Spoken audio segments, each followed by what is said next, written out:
Assalamualaikum warahmatullahi wabarakatuh.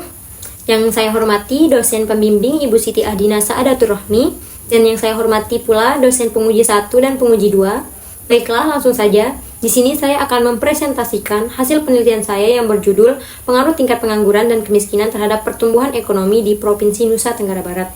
Adapun latar belakang dari penelitian saya ini adalah pembangunan ekonomi merupakan tujuan utama bagi negara-negara yang sedang berkembang, termasuk Indonesia. Tujuan ini tidak hanya untuk meningkatkan pertumbuhan ekonomi, tetapi juga untuk meningkatkan kesejahteraan masyarakat. Dalam rangka mencapai pertumbuhan ekonomi, diperlukan pengolahan sumber daya secara maksimal yang mencakup stimulasi tabungan, riset, dan pengembangan, serta peningkatan kualitas pendidikan. Di Provinsi Nusa Tenggara Barat, tantangan yang dihadapi dalam upaya peningkatan pertumbuhan ekonomi terkait erat dengan distribusi pendapatan dan partisipasi masyarakat.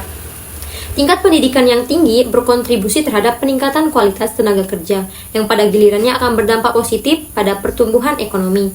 Namun, provinsi ini juga menghadapi masalah kemiskinan yang sangat signifikan, yang menghalangi potensi pertumbuhan. Data menunjukkan fluktuasi dalam pertumbuhan produk domestik regional bruto dan meningkatnya jumlah penduduk miskin. Oleh karena itu, penting untuk menganalisis pengaruh tingkat pengangguran dan kemiskinan terhadap pertumbuhan ekonomi di Nusa Tenggara Barat untuk merumuskan kebijakan yang efektif dalam meningkatkan kesejahteraan masyarakat. Selanjutnya, adapun rumusan masalah dalam penelitian saya ini, yang pertama, apakah tingkat pengangguran berpengaruh terhadap pertumbuhan ekonomi di Provinsi Nusa Tenggara Barat? Dan yang kedua, apakah kemiskinan berpengaruh terhadap pertumbuhan ekonomi di Provinsi Nusa Tenggara Barat? Dan yang ketiga, apakah tingkat pengangguran dan kemiskinan berpengaruh terhadap pertumbuhan ekonomi di Provinsi Nusa Tenggara Barat? Adapun tujuan dalam penelitian saya ini adalah yang pertama, untuk mengetahui pengaruh tingkat pengangguran terhadap pertumbuhan ekonomi di Provinsi Nusa Tenggara Barat. Dan yang kedua, untuk mengetahui pengaruh kemiskinan terhadap pertumbuhan ekonomi di Provinsi Nusa Tenggara Barat. Dan yang ketiga, untuk mengetahui pengaruh tingkat pengangguran dan kemiskinan terhadap pertumbuhan ekonomi di Provinsi Nusa Tenggara Barat. Adapun penelitian terdahulunya, yang pertama dari Hairani Alimuddin dengan judul Pengaruh Pengangguran Terhadap Tingkat Kemiskinan di Kota Makassar, Kelurahan Mangasa, Kecamatan Tamalate di Kota Makassar tahun 2010 sampai 2014. Temuannya yaitu terdapat pengaruh positif dan signifikan antara tingkat pengangguran terhadap tingkat kemiskinan di Kelurahan Mangasa, Kecamatan Tamalate, Kota Makassar selama periode 2010 sampai 2014. Adapun kelebihan dalam penelitiannya itu yaitu pertama, pendekatan analisis data yang sistematis dan penggunaan metode regresi yang jelas, dan kekurangannya keterbatasan sampel yang hanya diambil dari satu wilayah saja, sehingga hasilnya mungkin tidak dapat digeneralisasi untuk seluruh Kota Makassar. Yang selanjutnya ada penelitian terdahulu dari Sri Eida Rosalia dengan judul Penelitian Pengaruh Pengangguran dan Pertumbuhan Ekonomi Terhadap Kemiskinan di Provinsi Aceh. Temuannya, pengangguran maupun pertumbuhan ekonomi memiliki pengaruh signifikan terhadap tingkat kemiskinan. Kelebihan dari penelitiannya itu yaitu yang pertama, penggunaan data sekunder selama periode yang panjang, yaitu dari tahun 1986 sampai 2018, yaitu 32 tahun. Dan yang kedua, penerapan analisis regresi linear berganda yang sesuai untuk menguji hubungan antara keduanya. Adapun kekurangannya itu kurangnya analisis kualitatif yang dapat memberikan pemahaman lebih dalam tentang faktor-faktor sosial dan budaya yang berkontribusi pada kemiskinan. Selanjutnya ada kajian teori. Yang pertama itu teori pertumbuhan. Di sini ada 4 teorinya. Yang pertama ada pertumbuhan klasik, yang kedua ada teori Schumpeter, yang ketiga ada teori Harold Domar, dan yang keempat teori neoklasik melalui kajian empirical teori. Dan selanjutnya ada pengangguran, yang dimana pengangguran adalah suatu keadaan di mana seseorang yang tergolong dalam angkatan kerja ingin mendapatkan pekerjaan tetapi belum dapat memperolehnya. Dengan demikian, dapat kita simpulkan bahwa pengangguran adalah sejumlah orang atau sejumlah penduduk yang tergolong ke dalam angkatan kerja di mana usia produktifnya sudah mencapai 15 sampai 64 tahun, baik yang sudah mempunyai pekerjaan tetapi sementara tidak bekerja maupun mereka yang sedang mencari pekerjaan. Nah, mereka ini digolongkan ke dalam pengangguran. Selanjutnya ada kemiskinan.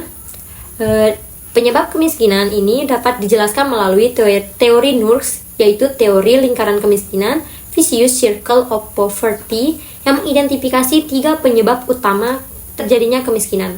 Yang pertama, adanya keterbelakangan yang terlihat dari rendahnya indeks pembangunan manusia. Dan yang kedua, ketidaksempurnaan pasar, dan yang ketiga, kurangnya modal yang mengakibatkan rendahnya produktivitas. Nah, rendahnya produktivitas ini menyebabkan pendapatan yang diterima juga rendah, yang tercermin dalam pertumbuhan ekonomi yang semakin melemah. Selanjutnya, metode penelitian. Yang pertama, pendekatan penelitian. Pendekatan penelitian yang digunakan adalah pendekatan kuantitatif, di mana pendekatan ini berdasarkan prinsip-prinsip ilmiah, yaitu konkret, objektif, terukur, logis, sistematis, dan imitatif. Yang kedua, jenis penelitian. Jenis penelitian ini adalah penelitian deskriptif kuantitatif. Dan yang ketiga, populasi. Populasi dalam penelitian ini adalah masyarakat yang berada di Provinsi Nusa Tenggara Barat dengan total jumlah penduduk yang tercatat mencapai 5.320.092 jiwa berdasarkan sensus penduduk tahun 2019.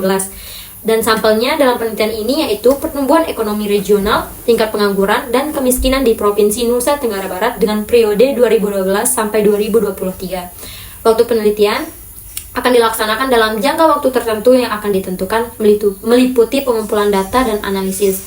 Dan tempat penelitian ini yaitu berfokus pada Provinsi Nusa Tenggara Barat dengan menggunakan data yang diperoleh dari Badan Pusat Statistik dan lembaga terkait lainnya.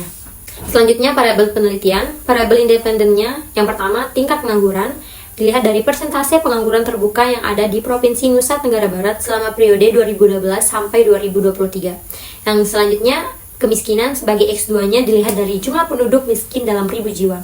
Adapun variabel dependennya yaitu pertumbuhan ekonomi diukur menggunakan produk domestik regional bruto Provinsi Nusa Tenggara Barat sebagai indikator utama untuk menilai pertumbuhan ekonomi di daerah Provinsi Nusa Tenggara Barat. Adapun instrumen yang digunakan dalam penelitian berupa dokumentasi yang mencakup arsip tentang tingkat pengangguran, kemiskinan, dan PDRB per kapita di Provinsi Nusa Tenggara Barat untuk periode tahun 2012 sampai 2023. Dan data dan teknik pengumpulan data dalam penelitian ini, data yang digunakan adalah data sekunder berupa data time series yang diperoleh dari sumber-sumber di luar organisasi, diantaranya publikasi pemerintah, buku serta majalah. Dalam hal ini, peneliti mengambil data yang diperoleh dari BPS Provinsi Nusa Tenggara Barat dari tahun 2012 sampai 2023. Adapun teknik analisis yang digunakan dalam penelitian ini adalah analisis regresi linier berganda. Data yang diperoleh akan dianalisis untuk mengidentifikasi hubungan jangka panjang dan jangka pendek antara variabel-variabel yang diteliti. Proses analisis akan dilakukan dengan menggunakan perangkat lunak EVIUS 12. Hanya ini yang saya sampaikan. Sekian dari saya. Assalamualaikum warahmatullahi wabarakatuh.